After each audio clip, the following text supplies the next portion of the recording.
right, so it's pretty much on. It's recording right now. All right, okay. Hello. This is another episode of the Mental Threads Podcast. This is episode 154. Of the Mental Threads Podcast. Today's date is July 7th, 2024. I'm here with GO79MAN. That's how it's pronounced? Yes, right. GO79MAN. Yes, GO79MAN. Okay. See, I first got into contact with GO79MAN at an Ashe wrestling event, started by Darius Lockhart. Yep. I've been to every Ashe wrestling event. You know, me personally, my brother, I started kind of just bringing him in. He started liking it and everything. I know you saw some kind of wild and everything. Do you ask you, how did you get in contact with Darius? Man, so, I'm going to say this right now, right? It is important to network with people. It's important to be outside. You know, it's important to have that real world connection, right? Mm-hmm. So I said it before I say this. Mm-hmm. So I'm going to give you the Cliff Notes or a shorthand version, right? So my wife, shout out to my wife, my lovely wife, her coworker knew Darius. And I was like, this is before the first show, before I even seen the first show, before I knew anything about anything. Mm-hmm. Like, so we get to the first show, and I was like, yo, this is the promo for the first show. I was like, yo, this is dope. I want to be a part of this. Like, I really want to be a part of this. You know, nothing ever happened. People were busy. Things got, whatever. So, all right, cool. So I get to the first Ashe joint, and I was, like, blown away from what I seen, the representation of people that look like me, doing something on a bigger scale, what I grew up watching as a kid. And I seen it, I was like, yo, this is crazy. Like, the whole thing is crazy. I was like, yo, I want to be a part of this. So I said, all right, I was going to holler at him then, but I said, you know what, no, he's busy, he's doing this thing, cool. Mm-hmm. I said, all right, I'm going to do what I do best. I'm going to make a song. So I said, all right, I'm going to make him a song. And that's it. So I made the song. My wife, she's one of my biggest fans. So she checked, she said, all right, I like this song. She played it for her coworker. Her coworker was like, yo, this is rocking. Mm-hmm. Then she sent it to Darius, and Darius was like, whoa, and then the rest is history. That's how it happened. So, like I said before, it pays. I'm saying pays, but you gotta come outside, man. You gotta interact with the people, because that's what matters. That's how you gonna get those real world connections. Like, social media is great. I love social media, right? There's certain things social media can't get you. Yeah. So social media sometimes can't get you access into these doors. You know what I mean? It don't matter if you got 20,000 followers. If you're not connecting and resonating with the people, those followers don't mean anything. You know what I mean? So, come outside. Yeah, no, for real. So you were at, like, the very first Ashe. I was there, front row. I was so close, I can feel the sweat coming off their back. Like, I was that close. And I was there. Yeah. Every time I pick a seat at Ashe Wrestling, I always go, like, right behind the commentating table. Yeah. I don't know why. That's, like, the best view, because then you can actually see them walk to the ring and then actually see in front, like, actually, like, wrestle. I actually really like their setup at CPCC and everything. Because it's like, even if you're in the back, way up there, you can actually see it, like, from a good view and everything. Yeah. They need to consider going back to CPCC, That was a big spot. That was at the middle school joint they got going on. It's fired me. Like, I feel like it's not too big. Mm-hmm. It's not too small. Yeah. It's just perfect. You get the right amount of people in there. The sound is great. Everything is good. I mean, that what you said. Yeah, that. CPCC. Yeah, I can't say it all at one time. But that was fire too. I was great. That setup was great as well. I just feel like the middle school joint was just like, it was that perfect touch. Like, touch. But I do like that what you're saying too. If it was televised, I feel like it would be best at CPCC. Because then it's like you don't see, like, the logos or the middle school and everything. You know what I'm saying? I like the middle school too, because it's just like, it's well light and everything. Sure. But I feel like if they were to actually go into a show, I was thinking about, like, and that's how I really want to touch base with there. He needs to consider, like, putting the show maybe on Tubi if it's possible. Like, maybe Tubi be dope. Yeah, because it would be open to so many different audiences. And two, it's like most people watch Tubi than they do, like, any other streaming service, because it's like you ain't gotta pay for it anyway. They just got ads and everything, so that's just about it. So you ain't gotta pay for a subscription or nothing. So I feel like it would really open up to more audiences. Tubi's dope.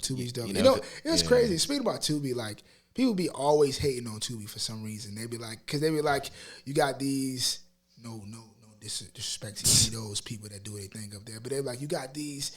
That's what they say, not me. This ain't coming from me. This is coming from what I seen. Mm-hmm. They be like, yo, these non-actors, these discount blank here, this this great value. I'm like, yo, they doing their thing just like the other people. Like, don't discredit them folks like that. They putting their work in, they put their time in. Let them eat, let them shine. But I like Tubi. I got no problem with Tubi. I don't watch a whole lot of Tubi movies, a whole lot like that, but I appreciate that it actually took the step to actually get something created, bro. Right. Like, look at my setup and everything. It all takes work to actually get the stuff, putting the fun into the stuff, actually finding a spot to, record. There's more than just like, oh, look at it and okay, let's get a movie going. There's budgeting, equipment, and everything. So it's like to even take that step to actually get something situated, I always respect it. And that's why I respect Darius for sure, because he kept going strong for like the fourth show. You actually performed at the fourth show. Yes. And everything. And it's just, and it's like you wanted to be a part of it. And you meant to be a part of it, That's how I go. And like, to what you said, I feel like the biggest haters are the people who don't know what it takes to get where you at.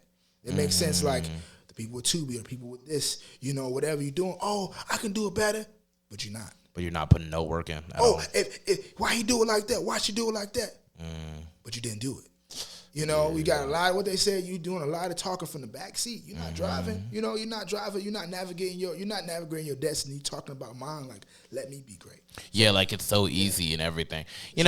Talk is cheap and opinions. Everybody's got them. So don't even sweat it a whole lot. I mean, if it's not constructive, I don't really pay any much mind to it. But I still listen. Just make a note of it. Yeah, like, oh, okay, that's what you're saying. Okay.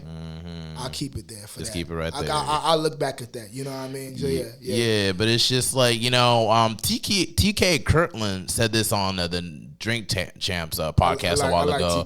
He literally said like the future favors the savvy, the swift, and what was the third one? The courageous.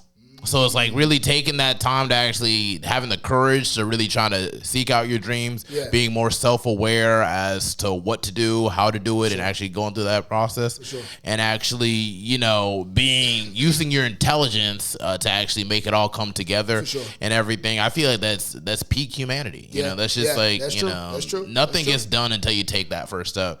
Whether you believe evolution or whatever, it's just like that first fish that went on land and everything. I bet like all the other that dude was crazy. That boy crazy. He can't go out there. He can't breathe on. He can't breathe out there. And then look where we're at now. So it's just like, think about it, So it's just like when you performed at the last Ashe wrestling event, could you describe what that experience was like for you in your own words? Oh man, somebody just asked me that question. I was with a DJ from that. I just met with a DJ earlier, like a few hours before I got here, and he asked the same thing. He was like, "What was your experience?" And I'm gonna say the same thing. It was out of this galaxy. Once again, just seeing the representation in the room, people looking like me. 1, 2, that full circle moment for me being there, which I don't think no one would understand. I guess because it's me, but like just going from like they said, like Gerard said, I was a fan.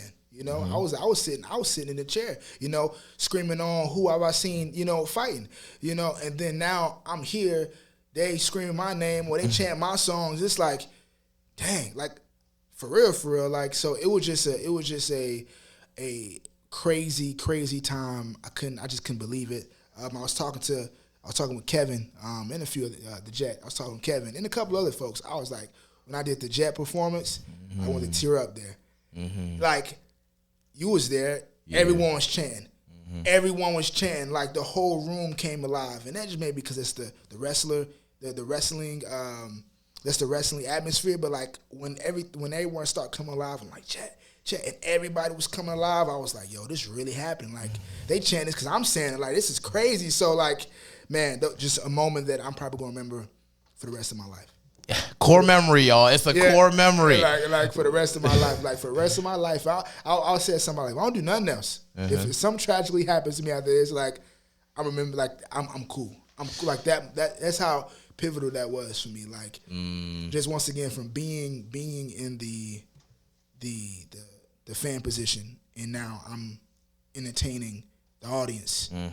That's a different feeling. You know what I mean? It's like, yo, dreams can come true. A lot of people like, you ain't no such thing as chasing dreams, or you got to like, I'm literally a fan. Literally, I spent $50-some for my seat, front. Like, I'm there. Like, I'm there, you know, and now I'm my name on the flyer. You know what I mean? Like dude, I'm in the middle of the poster. Like I'm right there. Like it'd be like that. No, real, seriously. real. Shout out to Darius Lockhart for coming sure. up with something like I Say Wrestling and For sure. everything, bro. For sure. It's like it ain't nothing but core memories every time I show up. You know, it's like for sure. it's like there's like, oh wow, I seen D'Lo Brown. It's like, hey, that Noah Jose up there. Yeah, right. And it's just like then you see all these matches. I'm like, oh wow, this is so dope. Yeah, and then it's because of Ashe, I actually got to meet Ron Simmons, Theodore Lung, for sure. Shelton Benjamin, for sure. and it's just all types of people. Yeah, and the woman that actually sang for Chris Jericho's entrance in AEW. Yeah. Like sometimes she was actually there in the front seat like one time. Man, that's crazy. And that's it's crazy. just like so many people. So many people. Yo, I didn't know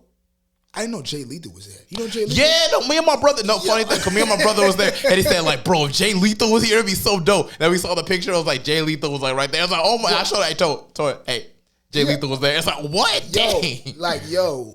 I'm walking backstage, right? Yeah. And I'm like, yo, who is it? He looked for me, but I'm like, I don't know. Like, I know Jay Lethal, right? But I was like, can't be him, right? I'm walking past him. Oh, what up? What's going on? You know, it's Jay Lethal. Like, I'm just seeing like he a regular person. Like, I mean, he probably is a regular person, but I'm just like, yo, this man's right here. Like, I'm right next to him. Like, this don't make sense. Like, where was he at? He was in the back, or was he up in the? He was in the back. In the stands, everything. No, he was in the back with us in the back. Like he was in the backpack. Like he was in the backpack. I was like, no matter. Yeah, I was like, what? He just chilling, like just chilling. I was like, oh, he's here. Oh, okay, cool. All right, dope. And I'm thinking like, if he just would have had cornrows, I feel like maybe I would.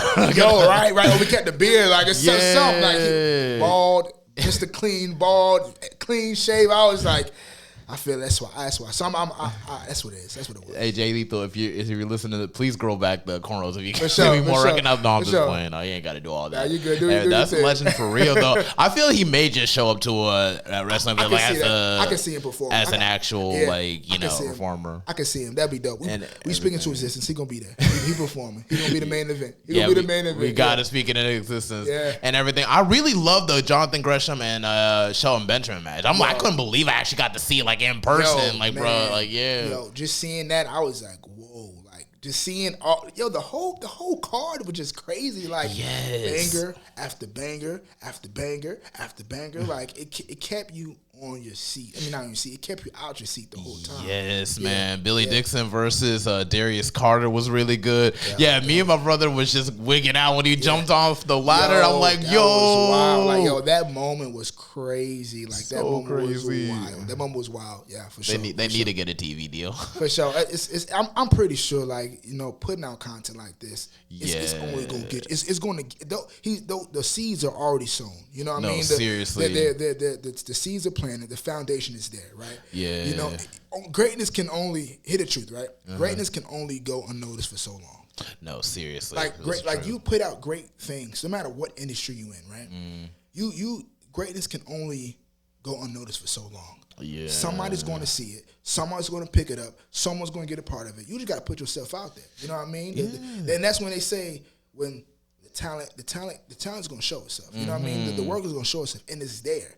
You know what I mean? It's there. I mean, 300 people. You know what I mean? 300 people came out, sold out show. The bleachers was, people sitting outside the bleachers. That's how many people was in the room. That's how many people were there. There was so many people were there. You know, so like, people, that's coming. You know what I mean? I feel that's coming. You know what I mean? That's just an outside looking in. So just put it in our prayers. You hear that, Darius? Like, we're praying. We're praying for your success, bro. That's how you know you're making something great, because people who actually really support it really actually like want you to really like succeed. Like it's in your prayers. Like, I want this stuff to really grow and everything. No, that was here from the beginning. For sure. And everything. So it's just like shout out to Darius Lockhart and everything. How would you describe actually your connection with Darius Lockhart? Man, he's a genuine guy. You know what I mean? Like, it's in a nutshell, he is a genuine guy. Like, he just knowing him, you know, on that one-on-one level, man. Like, I call, like, yo, you free? Oh, yeah, I'm good. Chop it up. You know what I mean? And we talk. He shares his opinions. I share my opinions. And, like, he's a real stand-up gentleman. Like, there's not many people out there. And, of course, people say that all the time. But, like, there is a level. You know what I mean? What I realized, there's a level of genuineness when you meet people. Like, got the social media part, right? The social media part was like, okay, this is for the gram, right? I'm gonna put on this persona for the gram. He ain't like that. Oh yeah, like he is he is who he say he is. He's a genuine dude. So yeah, he's a good guy. I got nothing bad to say about the man. Like he's a good dude. He's a good dude. Man. Yeah, man, I could sense that for real because it's just like I think he had this event where it's like Ruben Vincent, who's like kind of my cousin because I'm Liberian, you know, and everything. Like, his stepmom and my mother are friends and everything. Okay, for sure. So it's just like he actually had him for the event uptown in Charlotte and everything, and that's why I first like met up with Darius Locker and everything, and I think Big Yaya was there too, right? And stuff. And I'm like, I really want to get Darius on the podcast because it's like he's full of these ideas and he actually is realizing them. Sure. He's in his 20s. I'm in my 20s still, and everything. It's just like it's just one of those things. It's just like you really want to like tap in with people who are like idealists and actually make the work to make their ideals like 100%. Reality. And it's just like and I'll support Ashe whatever. I'll show up to every show if I can. You know what I'm saying? For sure. It's 100% right now. I'm gonna keep it going. Right. And everything. I think all it is he just up with anybody. He's just a busy dude. You know what I mean? Like I was chopping up with a DJ Knuckles to be exact. Who was chopping. He's like, yeah, I'm trying to, he's a busy dude. You know what I mean? When you putting out the hottest content in Charlotte right now, you putting the hottest wrestling show in Charlotte. I mean, you're a busy dude, but he'll connect. If he is a stand-up guy, he will get at you. Yeah, for real. And it's just like getting like Mark Henry on the board too. That's that's a plus because like Mark Henry founded Bianca Belair. He found I think he seeked out to see a Daniel Bryan or whatever, something like that. Jay Cargill. Yeah. Listen, Mark Henry. I'm gonna give you some insight about Mark Henry. Mark Henry is. I don't know him at all, but like Mark Henry is my favorite wrestler. Oh, really? You know what I mean? That's like my favorite wrestler, and he actually commented on my post with the Power theme song joint, and I was like, I'm over there freaking out. Like, wait, I was at a dinner with my wife, and I was like, yo, Mark Henry just like commented on my joint, like this crazy. Like, yo, Marcus, that guy being on the board. Like when that news dropped, I was like, whoa. I was like, oh, this crazy. It's crazy here. So like, man, it's only up. It's only up, man. It is only up from there. So shout out to Ashe once again. Yeah, no, seriously, man. Yeah. Like it's just like, cause like, he just recognizes greatness. Yeah, so Ashe could really be something in like 5 years from now and everything. For sure. 10 years. For sure. 15 years. I forgot the 5. 15, 20, 25, 30. Yeah, it could really, really grow. I'm real like, maybe we could, cause I know you were there when they showed like the preview of the documentary by PBS. Yeah. I think, what's the guy named Cliff Baumgartner, I think? Something like my apologies, I got his name. I actually emailed him a while ago. I'm trying to see how to reach out to him and everything. But it's just like, I feel like we could actually sell out that stadium in Greensboro. Like, if you give it some time, bro, I think it could be possible. It's possible. Because it's just like, there's just a certain flavor that I feel like Ashe has and everything 100%. And their identity that I feel like you can't get nowhere else. Yo, and it's actually very true. I'm also going to agree with you on that because I was talking with some of the wrestlers and a few of the refs. There was like, these other promotions ain't nothing like Ashe. It's a distinct difference. Very distinct. It's a distinct difference from what they do and what the rest of the indie circuit does. And you can tell. You can tell for sure. They get independent artists to perform and everything, for sure. And it's just like they leave you on a cliffhanger by the time of every show, so you want to come to the next one. They make you come back, and it's just like it's just right now we're in the organic stage where it's just kind of growing little by little. But once it really starts going viral and everything, I feel like that's where things are gonna really take off and everything. And I know it's just like with your connection with Kevin Knight and everything, you feel y'all just connect over the song and that's how you connected, or was you already connected beforehand? No, man. Through music, man. Music. Literally, I met him the first night too. I met him the first night. I actually met him first. I met him first. I talked to him first before I even knew Darius. I knew of him. I've heard of him, but I don't know him as I know him now. I met Kevin first, and I met him just as a fan. Like, oh, bro, I like what you got going on, man. I was like, yo, you need a theme song? He was like, yeah, sure. And I feel like it was a situation. It was like, yeah, I hear him. It sound good. Yeah. You know how it is. Like, it sound good. It all sound good. And then I made the song, and then I performed it at a little, keep saying little. I gotta get the word of saying little. I did it at a, but it was a little intimate show. This is true. It was an intimate show. I had no more than like 15 people in the room. I went live. So This was a little show, but I performed the live version, and he was like, "Yo, this is crazy." And then that's how that happened. So once again, man, I'll start telling somebody else the music. If you talented, man, you know the music will eventually transcend. You know what I mean? It will get to the people. It will get. You gotta just be good at what you do. Sorry, be great at what you do. Be great at what you do, and then things will transcend from there. So yeah.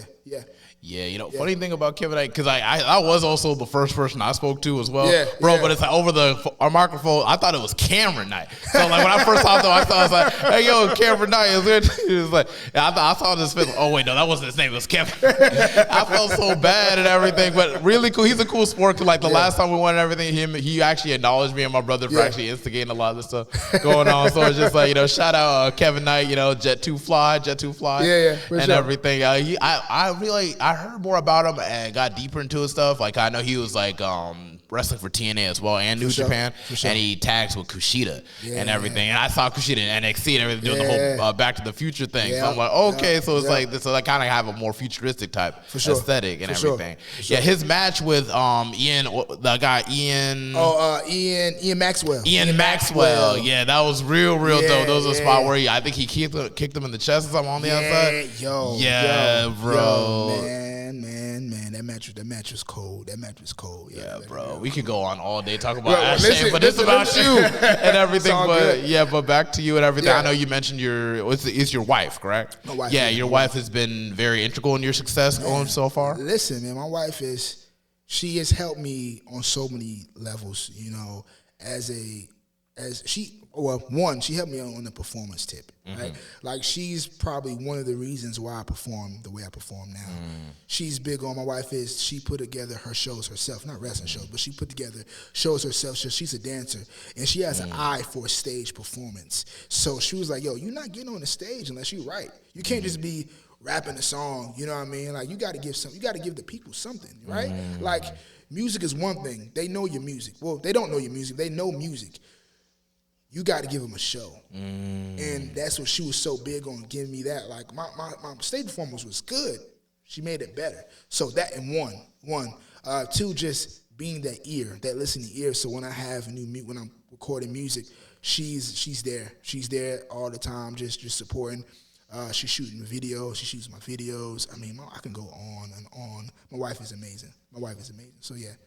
That's a beautiful thing, man. Just like in the Bible, a man who finds a good wife finds a wonderful thing. For sure. Bro, for real. You see that? Behind every great man is a great woman, man. Yeah. And it's just like, so it's like your wife basically kind of coaches you in regards to like stage presence. Yeah, she shows me like, you know, you should do this or you should do that. And then we definitely collaborate on those certain ideas, but she definitely gives me, like the biggest thing I had was eye contact, right? Like just being real, like my eye contact wasn't there. So I'll be like, close my eyes like this, you know what I mean? But never looking at the person, looking at the audience, and that matters, you know? Like when you're rapping or when you're singing or whenever you're doing, you want to look people in the eye because they don't have the connection with you. Like imagine this, right? Imagine I'm talking to you like this, right?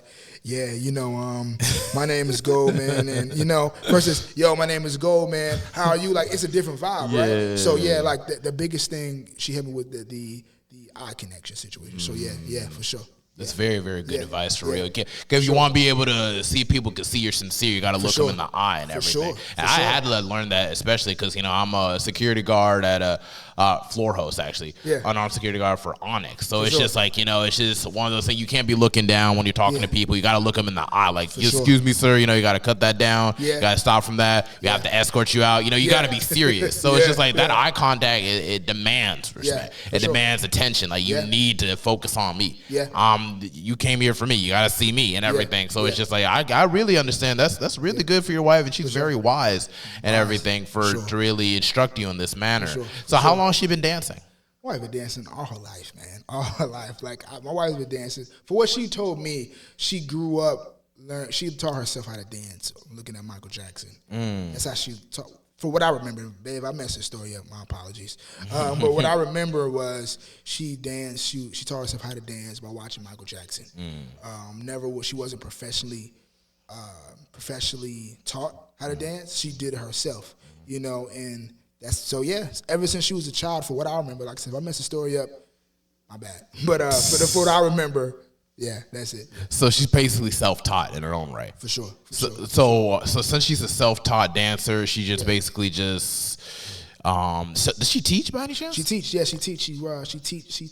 She teaches dance at a. She teaches dance for elementary schools in the Raleigh-Durham Triangle area. Oh, okay, cool. Yeah. And does she like go to school for it basically, or did she go to school for that? No, she didn't go to college for it at all. She my wife is she's a real one. She's supposed to have a bachelor's degree or something like that. Man, my wife she navigated through it, man. That's my girl. Like she's real.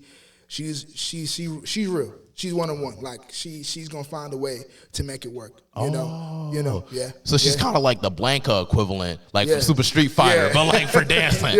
That's really cool. That's very, very creative. She has a huge insight for sure. I bet she's very, very insightful. Yeah, 100%. Yeah, that's really cool. And the fact that she can coach you into like a different genre, like just from music and everything, to kind of get that stage presence. Yeah, that's very, very dope. Yeah. Where do you meet your wife at? What I meet my wife? Yeah, in another music setting. I met her at a music video shoot. It wasn't my music video.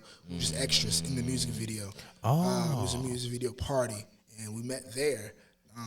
Nothing came over too much, truth be told. Like, when I say nothing came over too much, we had a conversation, and I know she wanted me to tell the story, so I'll tell a little bit of the story. So that's all right. We was at a music video party, and we was like a little powwow, a little circle. We was talking about politics and stuff, and we was talking and everything, and then out of nowhere, this is when this thing was popping. I was looking like, yo, what are those? And like, I wasn't playing her. It just at the time, they're like, oh, yo, he frying her by her shoes or something. I was like, nah, I literally genuinely was interested. But she was like, they're from Aldo? I like, yeah, she was like kind of defending herself. And like, it was cute. And I was like, nah, I wasn't trying to like come at her. Her shoes are really fly. Like, she had some wings. They literally were fly. She literally had wings on her shoes. Like, they literally were fly. And then that's how we met. And then like a few months later, I did a show. I wasn't actually, let me be frank. I was at my homie show, and when I was at my homie show, a beat played, and I just started freestyling. I started freestyling, and then it got wind on camera. One of her homegirls was there, and like she DM'd me like, "Oh, I know you make music," and like, "Yeah," and then like, ever since then we just hit it off.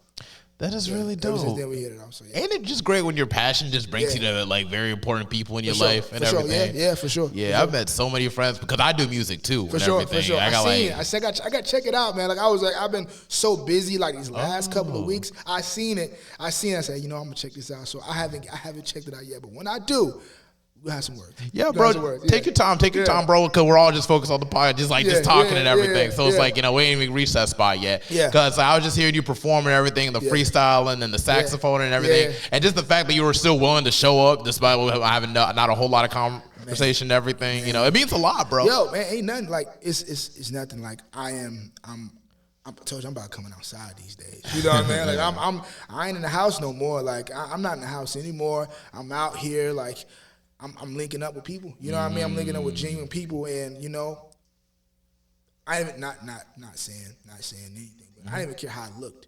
Like if I'm here, we're gonna make it work. You know what I mean? And it's dope. This is dope. So like, I was like, usually before I used to do my research before I do anything, and I still do. But like this here, like I just went out on a limb. You know what I mean? Like I ain't never met in my life. I remember seeing you was in the front. You was in the front 12. I was like, I bet. And I see you vibing. I was like, all right, I'm gonna just go on the limb. Like, you know what I mean? If I get kidnapped, it is what it is. I mean, hey, my wife got my location. We'll figure it out. Well, it's good to know that this is no kidnapping situation. It's very much a legitimate situation. Yeah, right. Hey, I probably should just send you a link to the actual podcast beforehand. So we kind of skipped so many. Wouldn't be a bad idea. Yeah, wouldn't be a bad idea. Skipped a whole lot of steps with this one. So it's just like, but it's good to know that we're still catching on pretty well. For sure. Back to just going to you and everything. I know you spoke before we got to speaking and everything. You spoke about how your life was like growing up in Chicago before coming down to North Carolina. You spent half your life in Chicago before North Carolina. Can you describe what that experience was like for you from Chicago to North Carolina? So like for what I remember, It was good. I had a good time, man. I was centered around a lot of my family. My family was really big in my life. On my mother's side, well, both sides, mother and father's side. Always around family. Always around family. Uncles, cousins. Always around family. I went to elementary school there. I went to elementary school in a different part of the city, but it was great, man. I loved it, and I was crushed when I left. But like you were saying before. I don't know if we're going to talk about that, but what we were saying before, I didn't go to school in actual Chicago. I went to school like 20, 30 minutes outside Chicago, as they say, the suburbs, as they say in Chicago.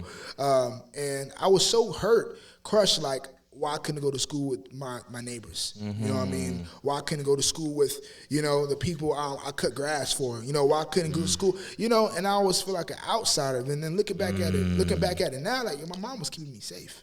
You know what I mean? My mom was keeping me safe from there, because if I went to that school there, I had to walk to school. I had to walk to school. It was like 6 or 7 blocks. It ain't that far, but I mean, as an elementary schooler, you know what I mean? Like, that's things can happen. You know what I mean? You can walk into the wrong things, be exposed to the wrong things. So my mom kept me safe, and I got a shout out for that. I used to give her flack all the time growing up. Like, man, you trying to hate on me? I didn't say hate on me, but you trying to stop my shine? I didn't say this either, but But the gist was you really didn't like the position you were put in because you didn't fully understand. Yeah, I didn't fully understand it. I wanted to be with my friends, and I realize now.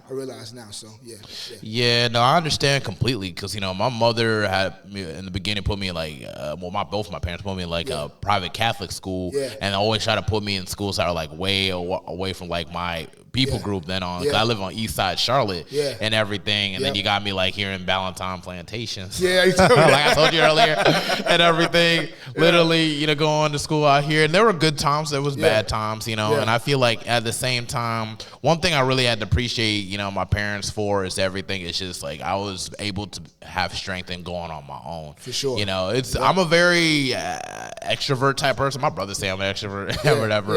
I feel like more of an ambivert. But at the same token, it's just like I feel like it's very important to kind of just go in your own lane. I feel like, you don't have to be around where everybody goes. You don't have to go the same way everybody goes. True. Sometimes it's good to just see things from a different perspective. And, you can be able to provide that. There are probably people out there who are watching this interview who probably want the same experience, who are unheard. Sure. And, people don't understand, like, the difference is just kind of when you feel like you're isolated from, like, your side of things and stuff like that. But at the same time, at least you had friends in the neighborhood. That you're still vacant there and everything. You didn't feel too isolated. You just had to go somewhere else. You had to go somewhere else. Like, we just didn't go to school, so I didn't know none of the stories when I got off the school bus. But when we was in the neighborhood, we was all good. Yeah. And that's a blessing. And in your connection to, like, where exactly did your love for hip hop really started, and like where was the step where really started where you really started putting yourself in the mix of hip hop? Oh man, 3rd grade, like when I started making poetry, and that was like my intro to putting words together. I ran this poetry contest in 3rd grade, and like that kind of started there. And then hip hop was just always around. I mean, like you can't. Just like with music always been around. It always been played. My dad listened to music. My mom listened to hip hop. My uncles. I mean, like, so it wasn't nothing hidden from me. And then I just knew. I said, I'm gonna do it.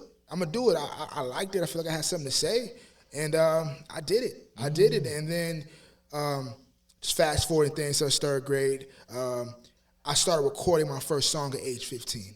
15. I remember I had a job. I worked at a candy store. Later, I worked at a candy store. I was selling candy. At Walmart. Get like those big Sam's Club. I'm sorry, I used to go get those big bulk size candy bars. I used to sell those candy bars. I used to work at a candy store. I used to do people's homework, do whatever I needed to do to get money for studio time. Pay for my own studio time, right? I didn't ask my mama for it. I didn't do any of that. Like I did it on my own. Like I literally grinded to get my own studio time. At 15, I was sophomore year of high school. That's when I first started recording music. And then like when I first heard my voice, I was like, oh yeah, this you ain't get me off the mic now. So and that's kind of like how I started. And that's how I started. And then when I really began being serious, as they say, 2015, I put out Worthy, the record you was talking about earlier. Oh, okay. I put out Worthy was my first single, and it was one of my biggest records, my biggest records. And then I seen that there, I was like, oh, they hearing me now. People actually see it. They hear me now. Like, and I was like, okay, this is it. This is it. So that's in a nutshell. I mean, like the message story. Yeah. And it's just like, so from that transition from Chicago to North Carolina, what year did you leave Chicago and go to North Carolina? I was 12. So a little over half my life. Actually, yeah, I'm 30 now. So it happened 12 years there, 18 years here. So yeah, over half my life. Yeah, I'm saying. So about like middle school, that's where you bounced and everything? Yeah, middle school. Okay, and like, could you describe what the growing pains was like going with that? You know, what were some things you're leaving behind? I know you mentioned you were a little bit sad when you first left, right? I was sad, man. You know, I had some crushes, you know, I was leaving behind, you know. Nothing like your wife, though. Yeah, no, my wife. At the time, I was a kid, you know. Yeah. I'm leaving my crush, and you know, most importantly, like I said before, my family, like all my family was there, you know. Well, most of my family, the ones I grew up with, the ones that we played hide go seek with. Yeah. You know, my uncles was there. You know, my grandmother was there. A lot of people were there, and I was like, dang, I'm leaving them. You know what I mean? I'm going to a place that I'm not really for sure of. I've heard of it, and I spent time in North Carolina when I was a kid for like a year, kindergarten, and I left. I don't remember much. Like we was there for a little bit, and then we left back home to Chicago. So like I don't know much. Now I'm in middle school. Like I'm learning things. I'm becoming a man. Like I didn't know much, you know. But now like so yeah, that was it. Yeah, just leaving friends and family behind, and you know just the comfort of my home that I called for the last 10 years at the time. So yeah. Hey, could you describe the transition like going into North Carolina? Because I know you went straight to Raleigh, right? Straight up to Raleigh. Yeah. And really, how was that transition? You know, just trying to get used to the area, the southern heat and everything. Yo, the heat is disrespectful. You see this look on my face? The heat, disrespect. You see, disrespectful. The heat is disrespectful, man.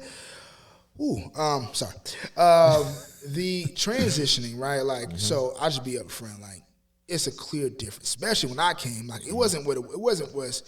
Raleigh was progressive, but it wasn't progressive as it was like, I don't know, when I came here back in 2004, 2005. Like, it was different. It was different. Like, it was different. At the time when I came, like, they still just, I don't think they even had the shoulder on the road when back in 2005. Like, you know, the little rumble strips. They didn't have like, it was coming up. Like, it was coming up. It wasn't what it was now. And it was tough. It was tough getting adjusted to everything. It was tough. But just in a long story short, like when I came down, I didn't have a hard time making friends. Actually, my best friend to this day, I met here. I met here. Like, it's my brother. I text him. I sent him out a message right before I got here. Oh, you know, okay. So, you know, he came from Connecticut, so we was already close. Like, we not from here. You know what I mean? We didn't go to school here at the time. So I didn't have a hard time making friends.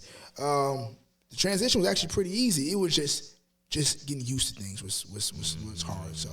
And what are some key differences from Chicago to Raleigh or just North Carolina in general? The sincerity of people. Oh, okay. It's actually easier to talk to people in North Carolina. Oh, okay. Chicago, I mean, it's cool. It's like they're quick to have an attitude. That's the biggest difference. They're more polite here. Oh, okay. More polite here. More manners here. You know, it's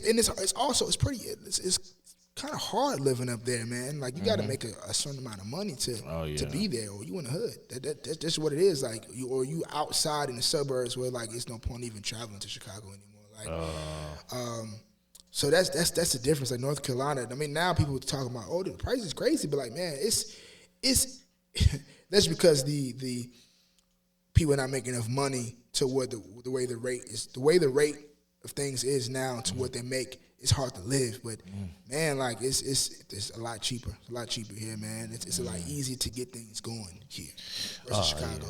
Yeah, I could understand that for real though. Sometimes I feel like I take it for granted because like, you know, I'd be wanting to go like to DC and kind of like trying to stay there, but that dang the freaking The rent over there up north, bro, it's like, how do you even manage and everything? Right. Like, people may be in New York in like a little box and everything for like $2,000, $3,000 a month. I'm like, nah, it can't be me, man. Yo, nah, man. My man's my producer, my best friend. We talked. He was like, yo, he was paying like $3,500. Wow. He was like, Walt. He was like, yo, Walt, bro. Yo, they just raised my rent. I'm thinking it's gonna be like $250. He's like, bro, they raised my rent to $4,500. Yeah, it's time to go for a two bedroom apartment. He was like, I can't live like this. Like, I see y'all don't want me here. I'll be on my way. Yo, and it's like, man, he lived in North Carolina most of his life. You know, he's moved to New York, and he's still there now. He found a cheaper place, but yeah. Every time I hear them prices, I understand why y'all come. I understand. I couldn't have been able to do it, bro. Yeah, for sure. Just be straight crazy. Hold on. Sure. All right, cool. Yeah, so I got to check in. Like every 20 minutes, and there's like a little cutoff and everything. Right. So I got to check in with that. But it's like, okay, so it's like getting back into your music and everything. What inspires you as an artist? Oh man, great question. What inspired me as an artist? What inspired me to make music? Is what you're saying? Like, or just it could be who or whatever. Just influences, stuff like that. It's kind of general to that degree. Sounds crazy. I don't think I had an influence. I always went with my own. I always went the beat of my own drum. You know what I mean? Like, I listen to rap. I listen to Common. I listen to Lupe. I listen to J Electronica, 05, 08 Jeezy. Like, I listen to those people. I say 05, 08 Jeezy for a reason. Like, the music 05, 08 Jeezy, that music he was making around then was like clutch. But anyway, I didn't have an influence per se. I just always went with what I felt at the time.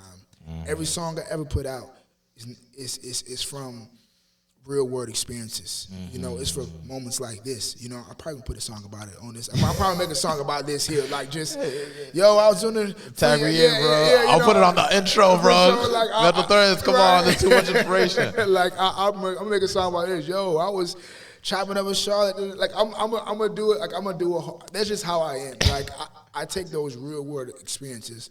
Every song you hear, every song that you will hear from me, it's all from real world experiences. It was from my story, or stories of my wife, or stories I hear from around the way, or just my perspective of life. So life has molded me to this artist I am now. You know what I mean? Okay. The struggles, the triumphs of other people have molded. So that is my inspiration. The triumphs and turmoil from other people and myself. Yeah. Okay. Yeah. And I know you mentioned something about like struggles and everything. It's just like, could you like describe or go into detail on what struggles you had to face? You ain't gotta go too deep, but just like kind of give a surface. It's all good. So struggle number one, I used to I mean, so coming up, man, we didn't have much money. You know what I mean? Coming up, I was a single parent. You know, we didn't have much coming up. So we didn't have access to everything, you know. I didn't have the newest shoes. When in elementary school, it was actually pretty well off. But when I got here, ironically, didn't have much money. But you know, lights get cut off. You know not say the standard, but like things. You know, that's it. You know, like just not having as much money. You know, to get things, not be able to afford things. Oh, we doing camp, and I want to be a part of it. Oh yeah, we don't have the money for that. Oh, I want a saxophone. I always wanted a saxophone all my life. never was able to get it. My mom couldn't afford it. That's true. You know what I mean? So like that's the biggest hardship I had. Was just not having much money to do things and getting things on my own. So yeah. Okay, well, I see it kind of motivated you because, as you said, you would work at a candy shop and everything. You're just getting all your own money and everything to really fund your project. You know, like a lot of our struggles, in a sense, kind of mold us to a certain degree. Not only like, they dominate us and make us who we are or whatever, but it's just like there's certain things that we go through in our past that kind of just shapes our character in such a fashion that, you know, you can't just hand it just any average person. You know, would you say that, you know, in regards to like just not having enough, that kind of just like kind of motivated you to kind of get your own in a way? Yeah. I got tired of you don't have the money for it. I got tired of, maybe next time, or maybe on the next check, or maybe this, maybe that. Like, you get tired of that. You get tired of hearing that. You know, and no knock to my mom. That's the truth. You know what I mean? When you're a single parent raising 2 kids, you know, like, you got a mortgage. Like, real stuff happens. Sometimes you don't have time for the extracurricular activities. You got food on your plate. The lights are on. That's what you got. You know what I mean? And now it's like, all right, well, I want these shoes. You know, I want to go, like I said, I want to go to the studio. You know, I want this, I want that. Well, mama, she don't got it right now, so I got to get a job. I got to work. I got to get it. So, yeah, for sure. Yeah, dude, that's amazing and everything. And like now you're about to go to like a music video with the Darius Lockhart, which we mentioned several times. Now. That's how you know he's coming on this podcast eventually one day. Yeah, speaking to existence, he's coming. He'll be here. He'll be here real soon. Very soon. And everything. And it's just for the Power music video. Just for the Power, just the Power. Just get some content for that. What content? Whatever you say, whatever word you want to use. But yeah, we're just getting some content for that. So we can put it all together and put it out. So yeah, that's really dope. That's like now you're kind of growing into the brand now. It's just I feel like the more we put ourselves into it, the more we kind of grow into the brand ourselves because you know the fans kind of make it or break it. You know, would you say you've been a wrestling fan for a very long time? Oh yeah, from the very beginning. Man, listen. I remember watching wrestling all my life. I think my mom was watching wrestling. I think my mama had me in the womb next to the TV. Like I think I can hear who was it back in the 90s? Whoever was in the 90s, early 90s, I remember hearing their voice. I remember hearing their voice. Seriously. It's like all my life, man. I've been tuned to wrestling all my life, man. There's not a moment I missed. You know, funny thing, I think my earliest memory regarding wrestling was one of my first memories. Yeah. It was when Kurt Angle / Stone Cold Steve Austin with the milk on the milk truck. Yeah, milk truck. Yeah, that's my earliest memory because it's just like, I always watch. I'm like, where the milkman? I used to always call him the milkman. I used to never call him Kurt Angle. And it's like I used to always remember The Rock. I don't understand why, but it was just like I just always remembered him. And it's just like even before I even started playing the video games, I got that on my own. It's like I ain't had no like distinctive memories of The Rock. I knew what he looked like. I knew he was like really funny, but it was just like I just always had a connection with The Rock, and I didn't understand why. And everything. So it's just like, you know, wrestling has always kind of like just been a part of my development. It's just there. Like, you know. It's just there. Like it's like I don't know where it came from. Yeah. So low key thinking about then, I know my mama, she wasn't watching it.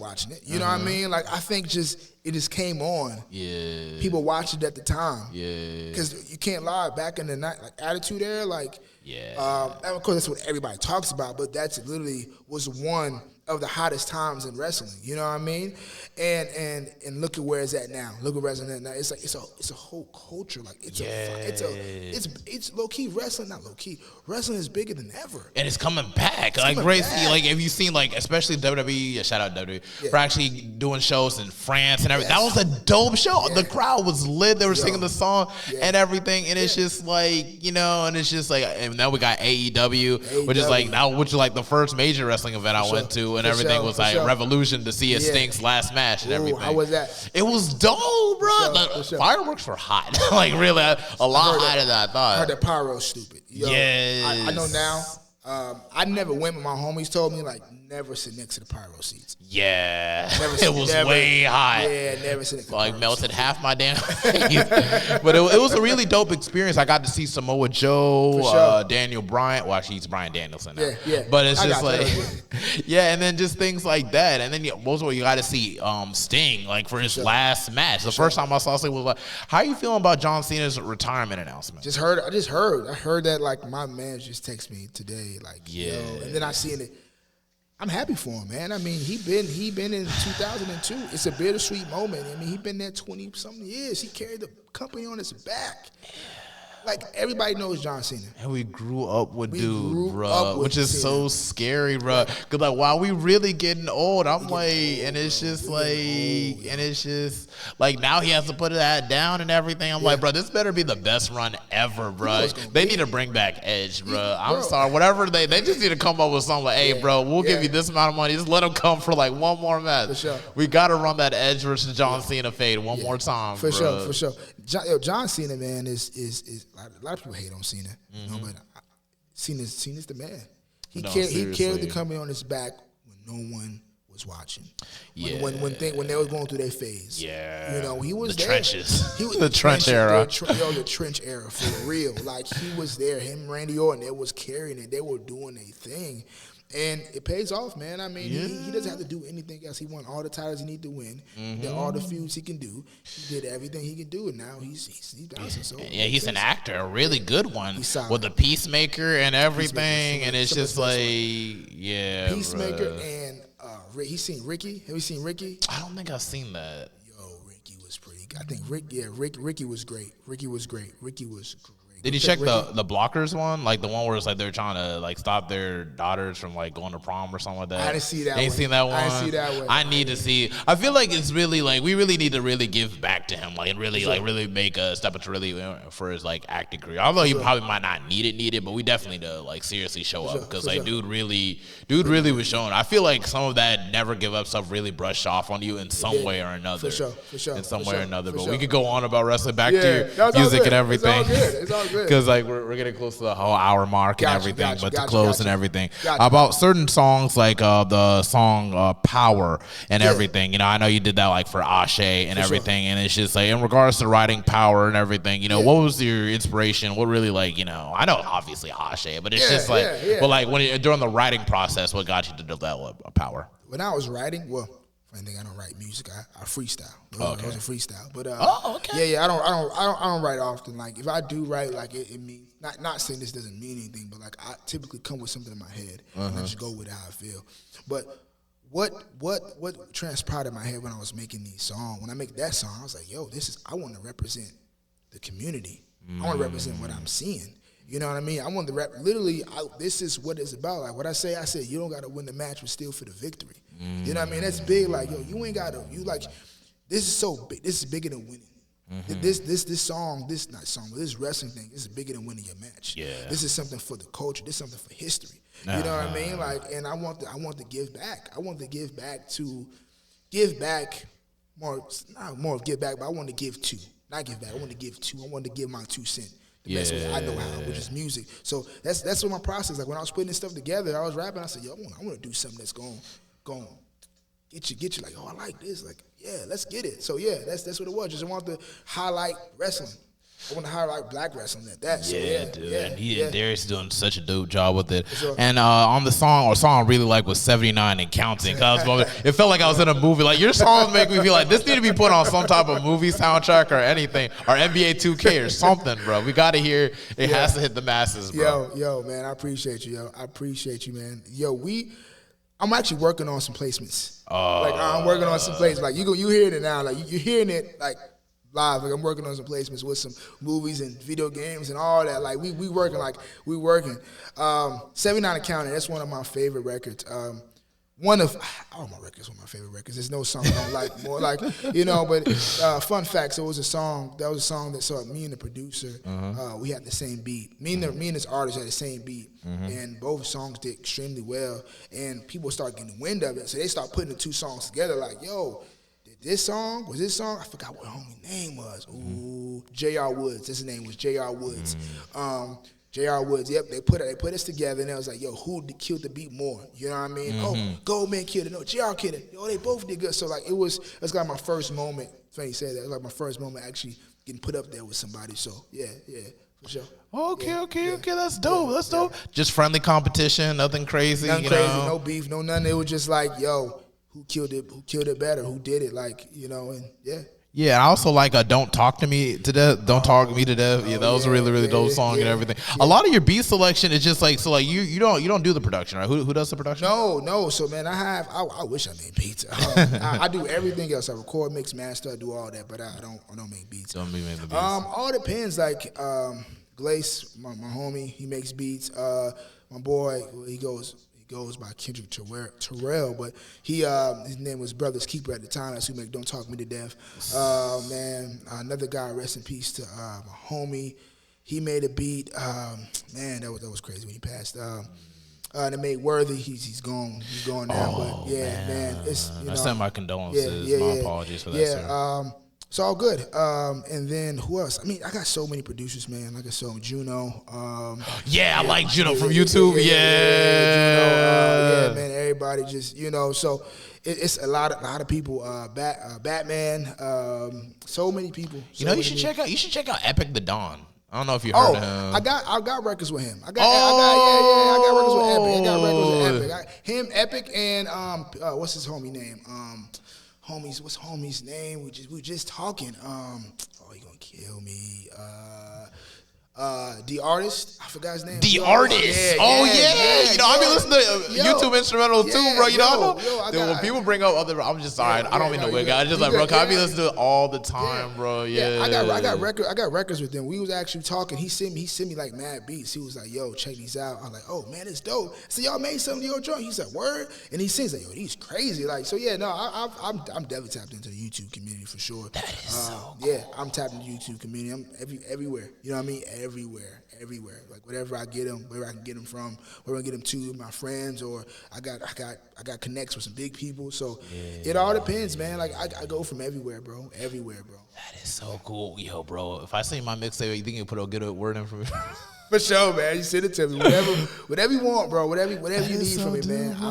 Whatever you need from me, man. I do my best. Yeah, because I appreciate good production and good art, bro. And just to know that you tap in with a lot of these people so that you're already made for greatness, bro. Because it's just like, you know, that YouTube community of beats and stuff, even though a lot of people have access to it and listen to it, few people could actually make something great out of it at the same time. And it seems like you're pretty much familiarized with doing that and everything. And I'm back on the song Worthy and everything, because that was like your first. And was that like your first hit to a certain degree, or was it just like first hit? Okay, and it's just that was just really, really dope and everything. I feel there was like some gospel elements, so you kind of put some gospel elements into it.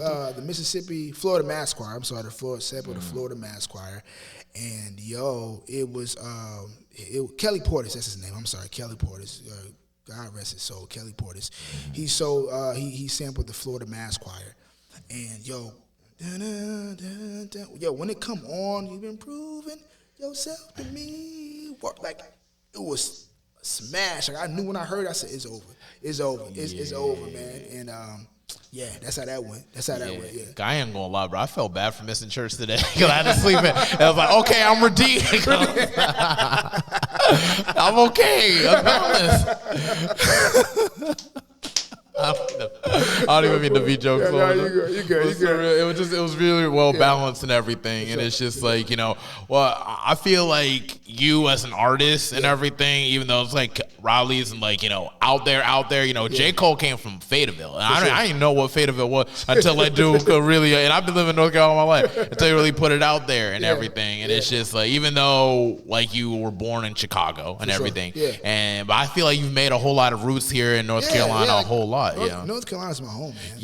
Like, I'm not one of those folks who, I rep Chicago. That's all. Like, no. You can rep both. You can rep both. Like, I just like now. Actually, I'm getting back into more in the hip hop Chicago scene now.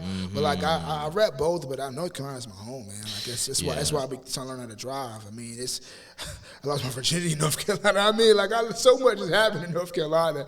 You know, I'm just like, for real. Yeah. Like, this is just where I'm at. So this is where you became a man at. You know what I'm saying? It's just, I feel like North Carolina. What I really like about North Carolina, even though you've actually gained a whole lot of interest in Charlotte specifically, you know, I feel like it's just like we're going through a whole lot of changes. For sure. A lot of people are coming down here. For sure. I've seen that they're doing things to switch up things in the North Carolina, the Panthers and the Hornets management teams are starting to like kind of switch up a little bit more to be more productive. For sure. You know, I feel like everybody's mindset is starting to really set to a more growth mindset now, and I feel like people are really starting to call to action and really take that step, but actually making something happen. Like, you know, you see me with the podcast and everything. You're doing your thing with Ashe, with the music and introducing it in Ashe, and then Ashe becoming his thing too. That's wrestling, music, and even on the podcast side of things. You know, I feel like our network is growing. We're becoming a lot larger, more connected, and I feel like we could really take that momentum to become something bigger. And I feel like you could really be a huge figurehead in that movement for sure. Hey, listen, man, I appreciate it. You know, I for real, like, I only tell the truth, man. I don't bullshit you for a little bit, man. Honestly, man, I appreciate the love, man. Like that's always been my goal, just to be the staple. You know what I mean? Just to be like, yo, what's music? Who's hip hop here? Like, Goldman, it's me. You know what I mean? Like, yo, who out in Charlotte? Like, I want to just be known for just putting together quality music and even a better performance. That's how I look at, like, great music, but even a better performance. And you're doing it all well, authentically, and everything. And that's really going to catch on with a lot of people. For sure. And everything, and just showing up. And just even coming here, bro. It's just like, we didn't even know each other from a can of paint. I didn't even send you a link to the podcast. It's like, hey, I'm going to have this conversation. I'm going to do it. Bro, like I said, I wasn't supposed to be here, bro. Like, we weren't supposed to link up to next month, end of the month. You know what I mean? Because I'm like, yo, bro, I'm not coming back to the 20th or something like that for the Ashe joint. Yeah. And then I was like, I'm here now. You know what I mean? Let's get something going. And that's what I was worried about setting up time and everything. Will everybody have time? Will I be able to make it? Will he be able to make it? Will Tay be able to make it? Yeah. So it's like everything aligned perfectly. For sure. I feel like this has been a really, really dope conversation and everything. Man. How would you feel on your side of things? Oh, this is dope. Listen, I'm elated. You know what I mean? Like this is amazing, bro. Like the setup, everything is dope. Everything was genuine. It wasn't like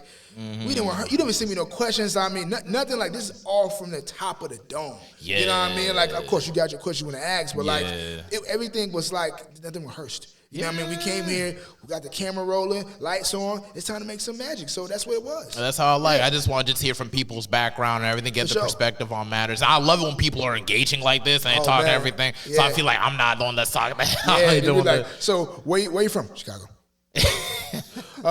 What you got in the music? Oh yeah, all right. Because I like it. I like it. Oh, so who your inspiration? I've had an interview like that, bro, and I was so frustrated. I'm like, come on. Give me something. Give me something. And it's just like, just love the energy and everything. Love where you're taking this music thing. For sure. Before we go off, do you have any words you want to let the audience know before we go off? Oh, all right. So here we go. The New Route EP. You'll hear it first. The New Route EP, October 25th, I want to say. If that's not the right date, it's in October, sometime in October. I know it's coming. I'm telling y'all right now, I have the best album coming out. And I know you people going to say, oh, no, the best album coming out. What I got in the works for this, undeniable. Quality, consistency, the story, everything in the package is going to be the best. So I'm saying it right now. The New Route EP, October, sometime in October. Oh, okay. I would say this. The single is dropping. I do have this. The single is dropping. August 27th. The New Route single is dropping October 27th. Oh, I'm sorry, August 27th. August 27th. So yeah, be ready.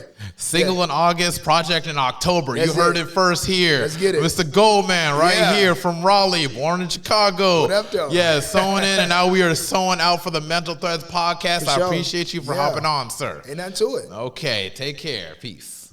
I want to say thank you again for pulling up. Bro, thank you, man. No, for real, bro. That was a great conversation.